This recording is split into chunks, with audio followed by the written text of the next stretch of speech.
That's interesting. So I guess that brings us on to one of the first questions that one of our followers asked, which is around, so they have had a child who's been potty trained now for 8 months, but they tend to save their poos up for when they've got a nappy on at night. So they will probably withhold it through the day, wait till night time. And have you got any tips in terms of what you can do to help the child without making it worse than it already is?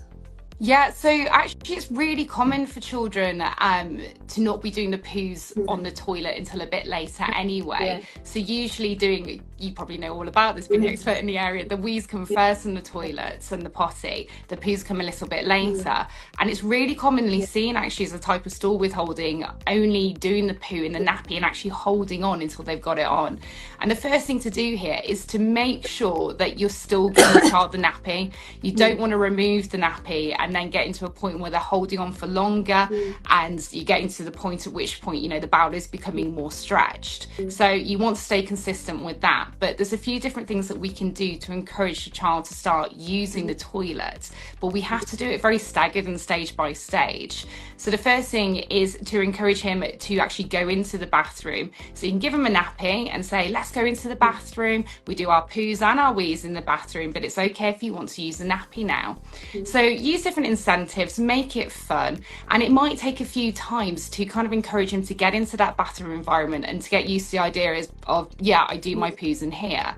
And once he's comfortable with that, then move him to actually sitting on the toilet or the potty while still wearing the nappy to do those poos. Yeah. And then it's a step-by-step approach. At that point, it's called a fade away approach that we use with the nappy, where you start to cut a hole in the bottom of the nappy so they're still wearing it. So once he's comfortable sitting on the toilet doing the poos, he can then start pushing the poo out in his nappy, and it should start coming through the hole in the nappy into the potty or the toilet, and it builds up that association. But you have to do it very much gradually to kind of get him used to it. I remember with my own 2 daughters, because I think when you potty train in the first phase, you just focus on the wee and you think, yeah, and then you have issues with the poo side, and I think you can feel really stressed about it. And I guess it's not kind of letting your child see your stress, that you're like, oh no, you're withholding your poo for like days. It's hard not to be stressed about it. I think we know as adults anyway, if you don't go to poo for more than a day anyway, you know it's uncomfortable. So having a child that can do it,